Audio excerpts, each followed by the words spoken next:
Bismillahirrahmanirrahim. Assalamualaikum warahmatullahi wabarakatuh. Bertemu lagi dengan Ibu masih di materi teorema Pythagoras ya. Rumus kita ingat lagi ya. Rumus teorema Pythagoras. Jika ada sisi B ini sisi miring dan sisi A dan C ini sisi tegak, maka rumusnya B ini sisi miring ya, lebih panjang dari sisi A dan C. Kemudian A dan C ini sisi tegak. Maka rumusnya adalah karena B-nya sisi miring, jadi rumusnya B pangkat 2 sisi miring pangkat 2 sama dengan A pangkat 2 sisi tegak pangkat 2 ditambah C pangkat 2 sisi tegak pangkat 2 ya. Jadi ingat-ingat ya. B pangkat 2 sama dengan kalau misalkan ditanyakannya sisi miring, maka sisi miring kuadrat sama dengan sisi tegak kuadrat ditambah sisi tegak kuadrat. Kalau di sini ya sisi miringnya kan sudah dimisalkan dengan B, maka B kuadrat sama dengan A kuadrat ditambah C kuadrat gitu ya. Kemudian jika ditanyakan yang sisi tegak, maka rumusnya A pangkat 2 sisi tegak kuadrat sama dengan B pangkat 2 sisi miring kuadrat dulu ya. Sisi miring kuadrat dikurangi sisi tegak yang diketahui kuadrat. Kalau di sini misalkan yang ditanyakannya sisi tegak A, maka A kuadrat sama dengan B kuadrat. B kuadrat ini kan sisi miring, jadi B kuadrat dikurangi C kuadrat sisi tegak yang diketahui. Sama kalau misalkan ditanyakan C, sisi tegak yang C, sama B kuadrat sisi miring kuadrat dulu dikurangi sisi tegak kuadrat yang diketahui gitu ya. Kemudian kita pembahasan soal. Kemarin soalnya itu yang ditanyakan jika diketahui sisi tegaknya 5 cm dan sisi tegak yang lainnya 12 cm, ditanyakannya A. Yang A ini apa?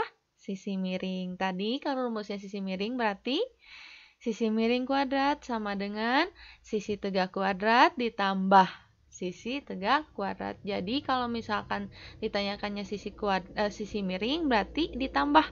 Kalau ditanyakannya sisi tegak, maka sisi miring dikurangi sisi tegak gitu ya. Nah, karena A sisi miring, maka rumusnya A kuadrat sama dengan 5 kuadrat ditambah 12 kuadrat. Maka di sini A kuadrat sama dengan 25. 5 kuadrat sama dengan 5 kali 5 sama dengan 25. 12 kuadrat, 12 kali 12 sama dengan 144. A kuadrat sama dengan 25 ditambah 144, 169. Karena ini agar kuadratnya hilang, maka kedua-duanya diakarkan. Jadi kalau misalkan ada bilangan yang kuadrat kemudian diakarkan, itu hilang kuadratnya gitu ya. Nah, kalau di sini dikuadratkan berarti yang di sebelah kanan juga dikuadratkan. Jadi A sama dengan, karena tadi udah hilang kan kuadratnya, jadi A saja. A sama dengan akar 169 sama dengan berapa? Berapa dikali berapa yang angkanya sama, yang menghasilkan 169 yaitu 13 gitu ya. Kemudian nih ada soal lagi. Diketahui. Nah, lihat, sisi miringnya ini yang mana? Nah, sisi miringnya itu 25. Kenapa 25? Karena sisi miring 25 itu menghadap sudut siku-siku. Jadi, mau segitiga siku-sikunya miring ke kanan atau miring ke kiri, tetap yang sisi miring itu bukan sisi tegak A, bukan sisi tegak yang 7, tapi yang 25. Kenapa yang 25? Karena 25 cm ini, sisi 25 cm ini menghadap sudut siku-siku ya. Jadi yang ditanyakannya ini apa? Sisi tegaknya, bukan sisi miringnya ya. Jadi A ini sisi tegak. Nah, karena A sisi tegak, maka rumusnya tadi kalau sisi tegak, maka sisi tegak kuadrat sama dengan sisi miring kuadrat dikurangi. Ingat, kalau sisi tegak itu dikurangi. Dikurangi sisi tegak yang diketahui. Sisi tegak kuadrat itu A A kuadrat sama dengan sisi miring kuadrat. 25 kuadrat dikurangi sisi tegak kuadrat 7 kuadrat gitu ya. A kuadratnya 25 kuadrat, 25 kali 25, 625. Dikurangi 7 pangkat 2, 7 kali 7, 49. Maka A kuadratnya 625 dikurangi 49, 576. Maka agar A-nya kuadratnya hilang, diakarkan ya.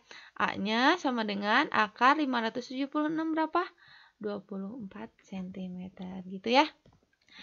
Nah, sekarang kita masuk ke materi menentukan jenis segitiga jika diketahui panjang sisi-sisinya. Nah, di sini ada segitiga siku-siku ya. Ini sisi miring A, ini B dan ini misalkan ini B dan ini C ya.